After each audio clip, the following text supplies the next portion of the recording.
Okay, so today we are starting with a new course, something called as multivariable calculus, right? So let me write it down, multivariable calculus.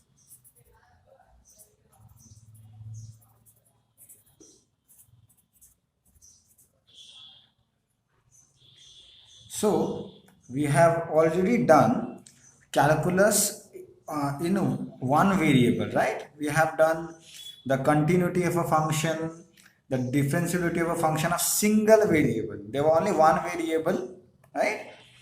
But now we are interested to study the multivariable calculus. That means there will be more than one variable, more than one independent variable, like, right? So actually, like, if you remember, like, how do you add two numbers? How do you add two numbers? Like you have this, no? 2 plus 3 equals to 5.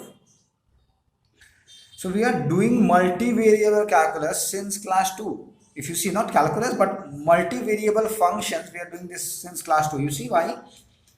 If I define this function like this, f of x comma y is x plus y. You see, so this defines a function from R2 because you are taking two numbers. So if I ask you what is f of 2 comma 3, it will be 2 plus 3, it will be 5. The answer is 5. So this addition is an example of a multivariable function. This is a function which has two independent variables, right? So we have already studied, like, without actually knowing that we are studying about multivariable functions, but we have done it. So before entering into full detail about the multivariable functions, limit, continuity, etc., I have to define so many things to you all. Okay. So the first thing I'll define is something called as a points in Rn. So you know what is Rn is. What is R2? Can anybody tell me what is R2 exactly? Very good. It is R cross R. It is R cross R. And never read this as R square. You always read this as R2. So what is R2? It is R cross R. That means it is the collection of all ordered pairs x comma y such that x and y are both from the set of real numbers. So this is your R2, right? So R2 comprises of points like this. Okay, these are known as points in R2, and you can also draw this pictorially like this. This is your R and this is your R. So this whole space, this point, this point, this point, this point, this point, etc., they all lie in R2. So a point in R2 is of this form x comma y. This you are already very much clear with. Similarly, we have R3. So it is the triple product, that is R3 is R cross R, and this is nothing but order triple, such that XYZ is over R, right? Yeah, so instead I could also write, before that, this also you can represent it graphically or pictorially, like the space that we live in is actually R3, right? Like this, and like this. I'm just drawing the first quadrant, but there are many, right? So this is R, this side also, this is R, this is R. Any point here is of the form x comma y comma z. Now instead of writing in this form, I would prefer to write this way: x1, x2, x3, such that x1, x2, x3 are real number. So these three are different variables: x1, x2, x3. They are three independent variables. So instead of writing x, y, z, I would prefer to write this way, okay? x1, x2, x3. Similarly, instead of writing this, x1 comma x2. I'll write this, okay? Instead of writing x comma y, I'll write x1 comma x2 such that x1 comma x2 is in R. You may just adjust, I hope. Yeah. Now we generalize this notion. We have defined R2, we have defined R3. We can generalize to get something called as Rn, that is R4, R5, R6, R7, etc., etc., etc. In general, how do we define Rn? So if we define like this, so dot dot dot, we are defining Rn for any positive integer n. Suppose R100, R200, etc. So this is the product of R's n times. So how many R's are there? N times. N times, and this is what? This has got an ordered n tuple. We call that as a tuple, right? So x1, x2, dot dot dot, xn, such that this is known as an n tuple. N tuple, T-U-P-L-E. So we call this as an ordered triple, and this is known as an ordered n tuple, such that xi belongs to R for all I running from 1 to dot dot dot n. We have this notion of Rn. So next, so Rn comprises of, just a minute. So Rn comprises of points of this form. That means, yeah. So Rn comprises of points of this form. So this point x1, x2, dot dot dot, xn, this is a member of Rn. Okay. So we will give it a name. Instead of writing this much big, I'll write like this, x vector. So each point in Rn is actually a vector. You know what is a vector space? You know Rn forms a vector space. That also I'll tell you a bit later. So anyways, so I'll represent this point like this. Similarly, if I have a point y like this, I'll define like this. It is y1, y2, dot dot dot, yn. So this means y is basically this n tuple, and this is also a member of Rn. Right? So for example, I always write this. For example, z. Z is z1, z2, z3. This belongs to R3. So we often denote this point by a vector notation. So this z is a vector having 3 components. This y is a vector having n components. The n components being y1, y2, dot dot dot up to yn. Right? So I'll give this a name like this. So now when I write x vector belongs to Rn, you should know what I am talking about. I am talking about this kind of points. And these are known as n tuples or ordered n tuple. So what is the kth component of y? What is the kth component of y?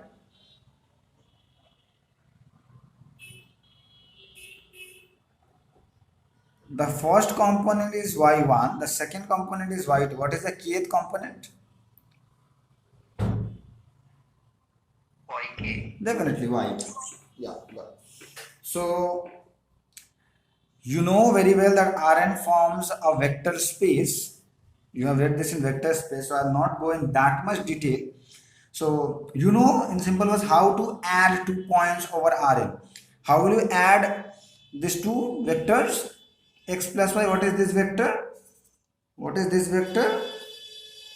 This is nothing but x1 plus y1, like point-wise addition. Dot dot dot xn plus yn. This will also belong to Rn.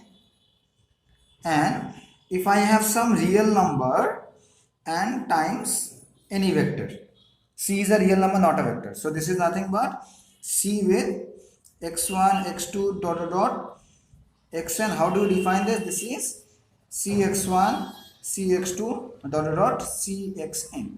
So with these 2 ones, let me write what is this, where c is a real number. So with these 2 operations in our hand, x vector addition and the scalar multiplication. With these two operations, Rn forms a vector space over R. So that you have already done in linear algebra, that Rn forms a vector space over R. Okay, so I'm not going to prove that why Rn is a vector space over R. I'm just claiming that this sum and the scalar multiplication, with that Rn becomes a vector space over the set of real numbers. So Rn is a vector space over R. So these things are there. Now we define something called as dot product or inner product. Dot product,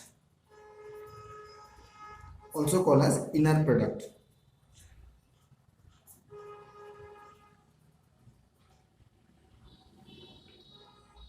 So suppose I have two vectors, let x, which is nothing but having n components, and y, I call this as Rn, and even another vector y having components y1, y2, dot dot dot, yn. This also belongs to Rn. Then we define something called as their dot product. The product of these two vectors, what kind of product? The dot product. So we write like this: x dot y.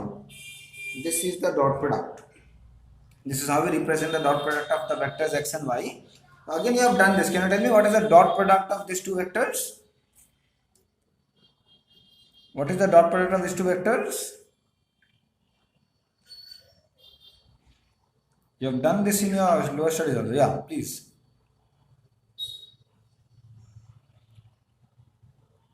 x1, y1. Yes. Plus x2, y2. Yeah. Got it. Dot dot dot up to xn, yn. So we are actually multiplying this. So these are real numbers. This means I am multiplying two real numbers. So you multiply them component wise. Okay, and use then sum all of this, and this is again a sum of real numbers. So this dot product is also always going to be a number.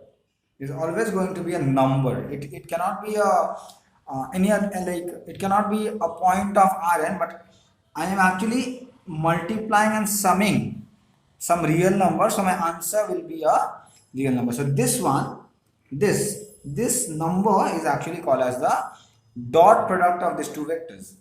Like you have done this. Suppose x is a point 2, 3, -1, and y is this point 0, 1, 3. Then what is x dot, let me take, leave it. What is x dot y? It is 2 into 0, 3 into 1, -1 into 3. So it is coming as 0. So this is going to be a real number always.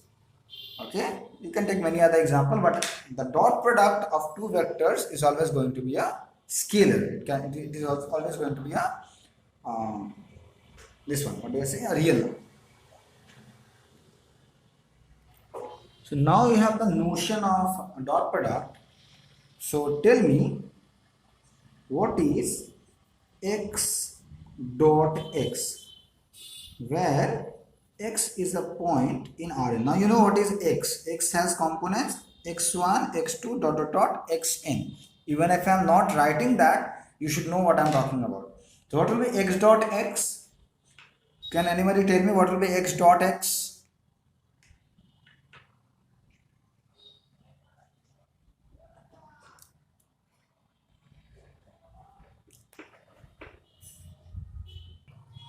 Yes, very good. So it will be x1 square plus x2 square plus dot dot dot xn square, right? Because I have written here x belongs to Rn. That means I know x has actually how many components? it has got around n components, not around, exactly n components, right? So if you look at the definition of the inner product or dot product, so it was multiplying the components. I am multiplying x1 by x1, so that will become x1 square, and then x2 with x2 square, and sum it up. Clear up to here? What is x dot x? Now notice something. Can x dot x be negative? Can this quantity be negative? No, sir. No, it cannot be negative. You see, it cannot be negative because you are basically squaring things. Even if x1, x2, any of them are negative, the square will become positive and you are summing them. So this is always a quantity which is either greater than or equal to 0. Can it be 0? Can it be 0? Yes, sir. Yeah. For 0, 0, 0. Yeah, only for 0, 0, 0. Right? So I should write like this. X dot x is always greater than 0 for all x which is not equal to 0. 0 vector. That means I am talking about 0, 0, 0, 0, dot, dot, dot. And x dot x is always equal to 0 only for x equals to 0. Right? So this x dot x, it will be always strictly greater than 0, will always be positive for any non-zero member, and it will be 0 only for the 0th member. Okay? Now I will ask you something. Consider this point in x1 comma x2. Consider this point x1 comma x2 over R2. This is R2, right? So we can talk about the length. Length means its distance from the origin. This is the length, right? If I am taking this as an x vector, I can talk about its length. What is the length of x? Very basic thing. You have done this. What is the length of x? No. X1 square plus x square. Very good. So we know this concept of length in R2. You know, you can use the distance formula that you have done in your lower classes. So this length is going to be root over of x1 minus 0 whole square, that will become x1 square, and x2 square. Do you have a confusion up to here? So this is the length of the vector. This is the length of x vector in R2. Right? Now, do you see this inside part? What is the inside part? Can I write this is nothing but, look at the inside part, a similar thing is appearing here.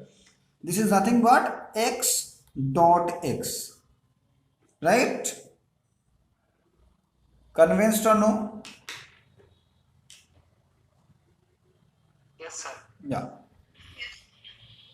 Similarly, if you remember what is the length of x vector in R3, what is this x vector? This is nothing but having 3 components, x1, x2, x3.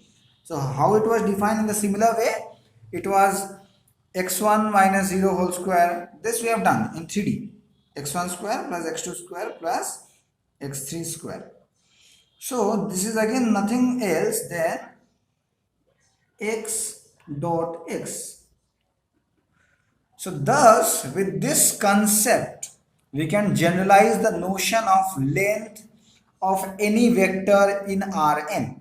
You see, both are exactly same. Both are exactly same. Just the number of components have increased. Okay. So this inner product helps us to define the concept of length over Rn. You see, if this inner product was not present there, I could not have studied about length. So this inner product helps us to determine the length of any vector over Rn. So now, what will be the length? What will be the length of any vector in Rn? It will be, I'll simply say inner product of x, root over of inner product of x dot x or xx. root over of x dot x. Yes or no? Understood? Yes, sir. Yes, sir. Yeah. So Yes, sir. so this length has got a very formal name. Instead of saying length anymore, I'll be saying norm, N-O-R-M. So let me define the concept of norm. So this length only is known as norm. Okay. We will not say length anymore. We'll always say norm. Don't say length. Just a minute.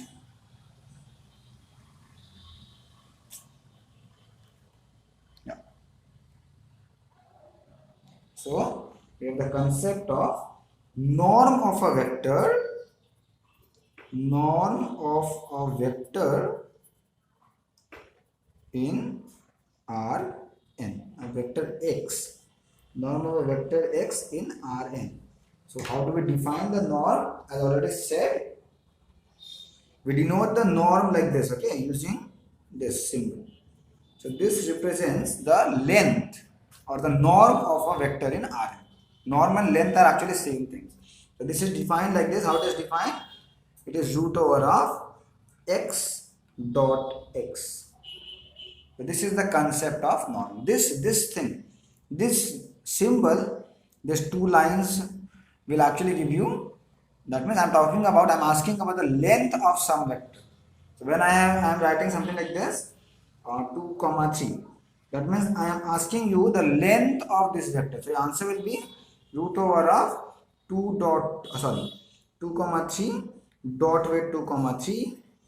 And what is this root over? So this is 2 square plus 3 square, or that is nothing but root 13 is the length. And most authors also said I am talking about the positive root. So how is norm defined? Norm is the positive square root of norm of x is the positive square root of x dot x, right? So this is for any x over R in x vector. Did you get my point?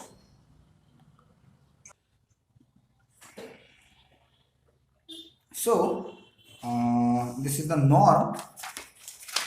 Let me tell you something more.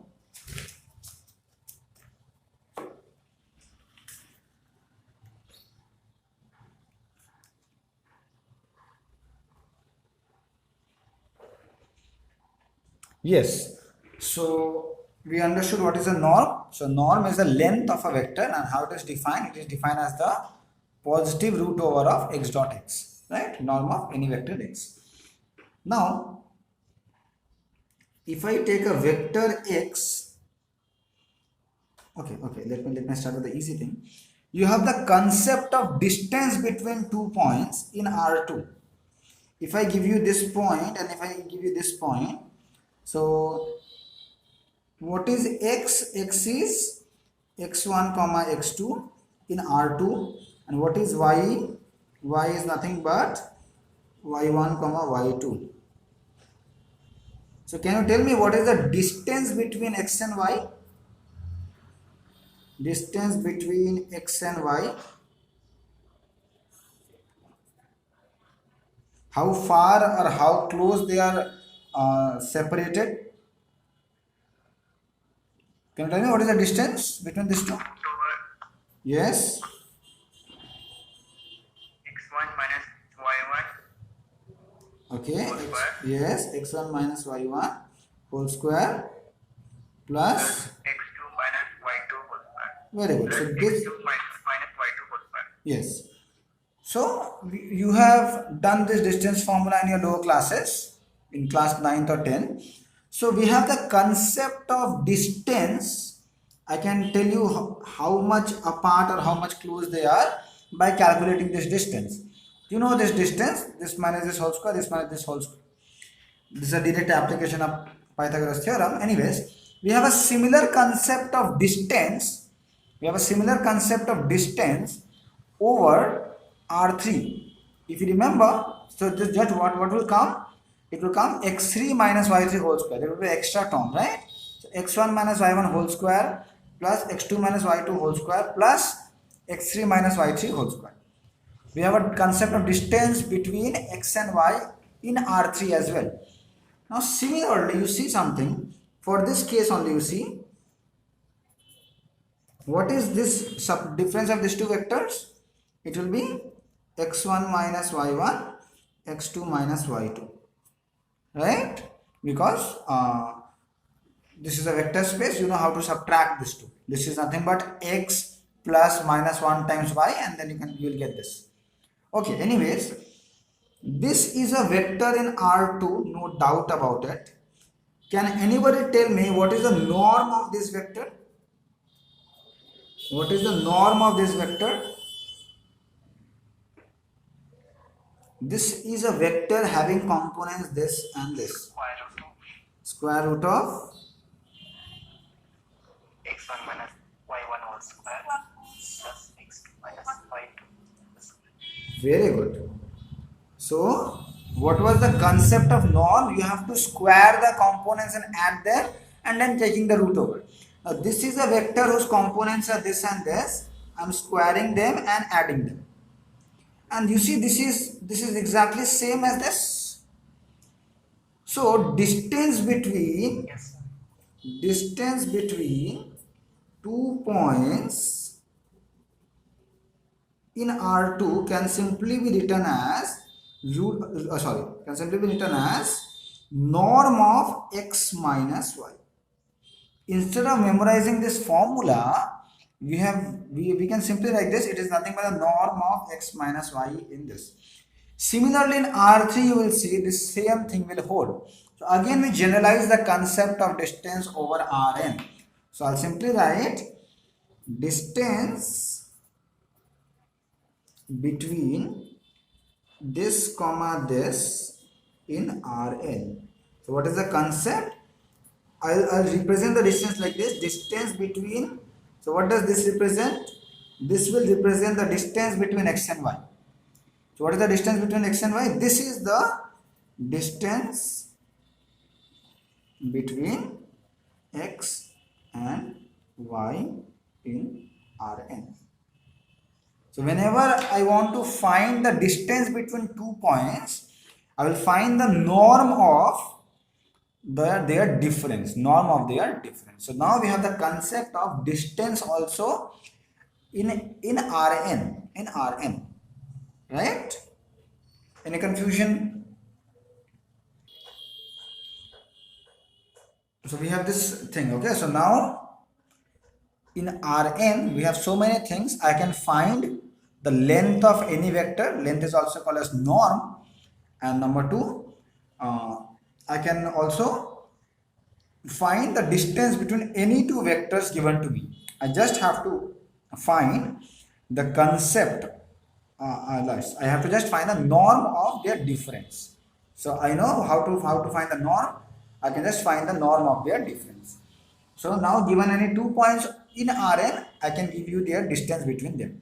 So now you see, we have generalized all the things. The concept of length in Rn in higher dimension and the concept of distance between 2 points in higher dimension. Now there are some properties of norm. So we are not interested in these things because this will be the course for metric space. I'll not do it. Okay, properties of norm. I'll just state properties of norm. So now the first property is norm of any vector is greater or equals to 0 and norm of the 0 vector is only 0. That means the norm is 0 if and only if the point is 0. So norm cannot be negative as already said. It will be 0 if and only if the point is 0. So if any vector has length 0, has norm 0, the vector must be 0. And other way also round, that the length of the 0 vector is 0. This already done. The proof has already been done. I have this not written formally. Number 2, norm of alpha times x. Alpha is some real number. This is same as modulus alpha times norm of x. For all x in Rn and alpha over R. Like I'll tell you what property number 2 says later on. Just a minute. Let me write all the properties. Property number 3 is this. distance between x and y is same as distance between y and x. Again, this is very easy to prove. This is again very easy to prove. Just you find this, calculate the left hand side. Left hand side will be this, having n components. And what will be the right hand side? y1 minus x1 whole square plus y2 minus x2 whole square and so on. You may interchange their rows because you are squaring. So again, these two will be equal. Very simple to see. And number 4, this is very important. This is known as the Cauchy-Schwarz inequality.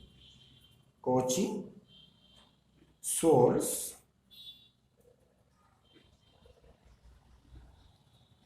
inequality. It says that modulus of x dot y is less or equals to norm of x times norm of y. So these are the 4 properties. I'll tell you what this property state. You see here, property 1 and 3 are straightforward. Do you see? Property 1 and 3 are straightforward.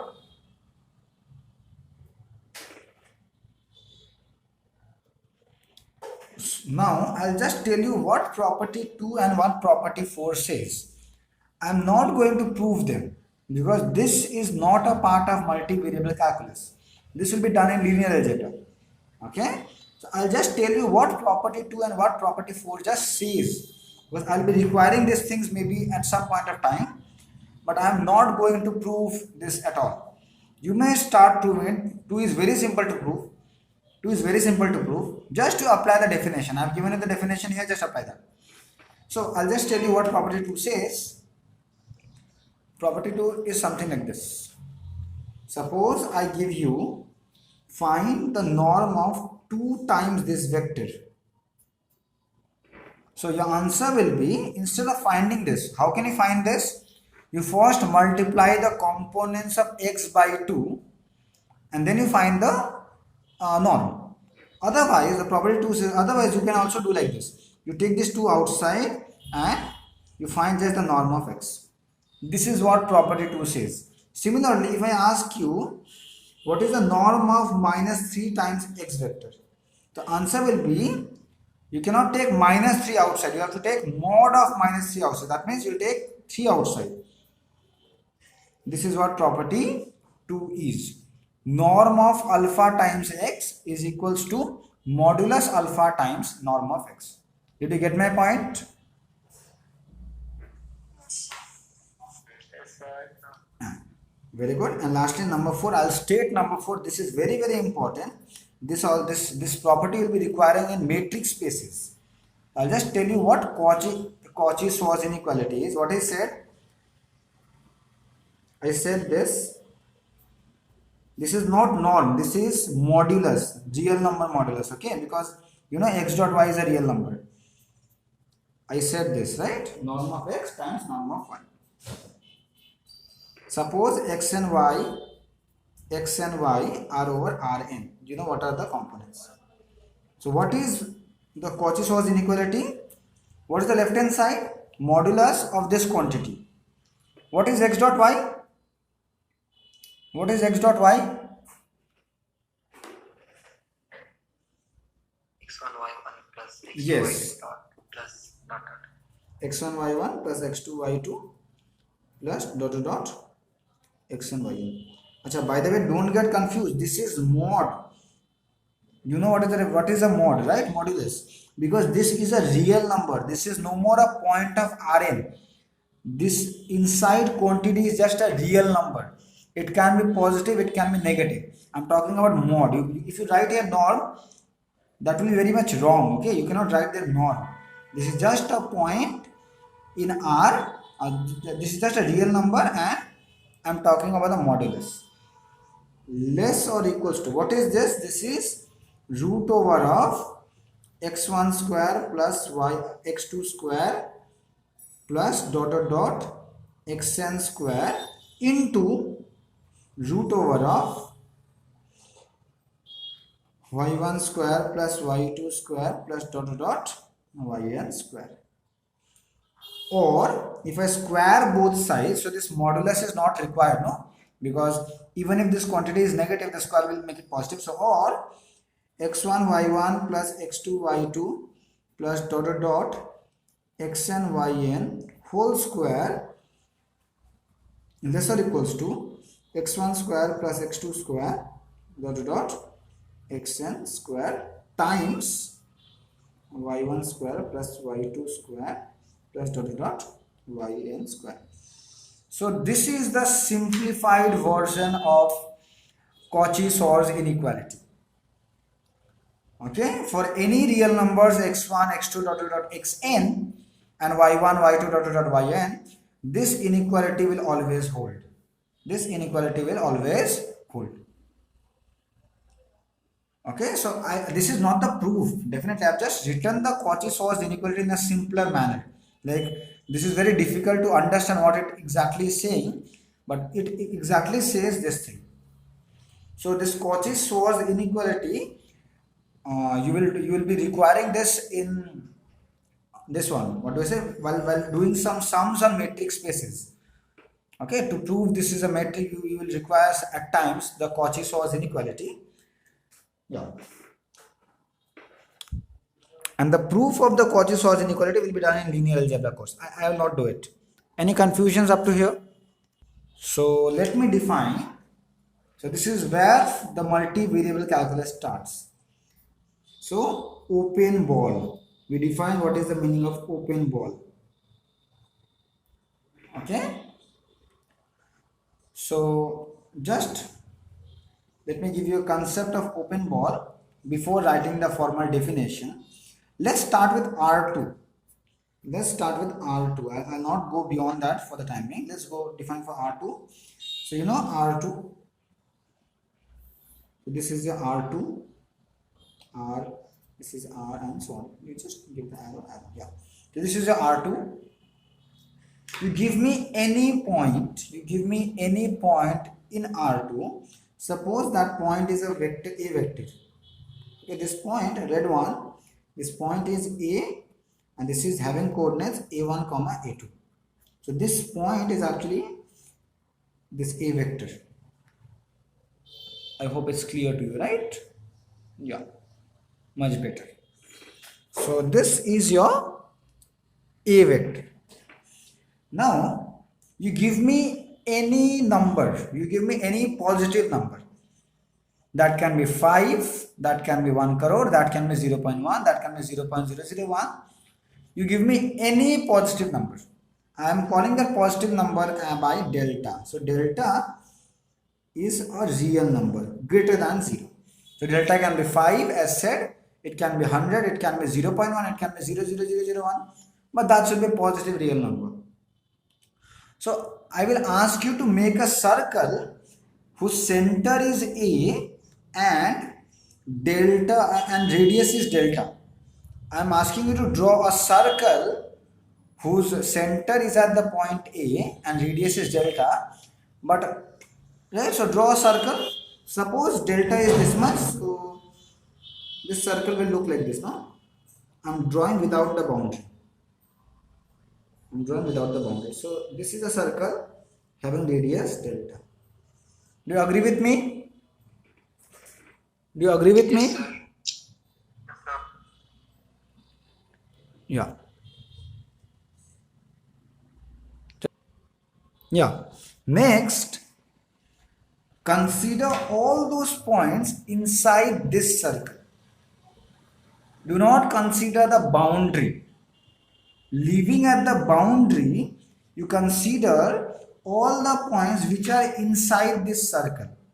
One point you can clearly see A, and there are many other points which are inside this circle. Leaving the boundary, I will not consider point on the boundary.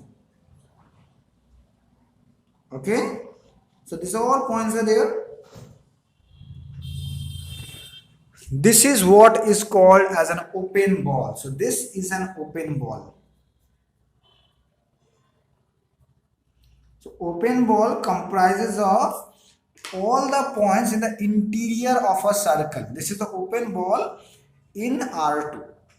You give me a point and a positive number, you draw a circle without the boundary. The points that are interior to this circle, So open ball is a set. First of all, I'm talking about points inside this circle. So this open ball comprises of all those points which are inside this circle. Did you get my point? So this is what is called as an open ball in R2. Did you get my point? Any confusion? Similarly, if I give you a point here and a delta here, this time I'm taking a smaller delta. So this points will comprise something called as this open ball. Yes, Rajkamal, you are right. I'll just speak about that also. Very good. Similarly, what Rajkamal said is correct. Similarly, you consider R3. Now you take, just try to visualize things, okay?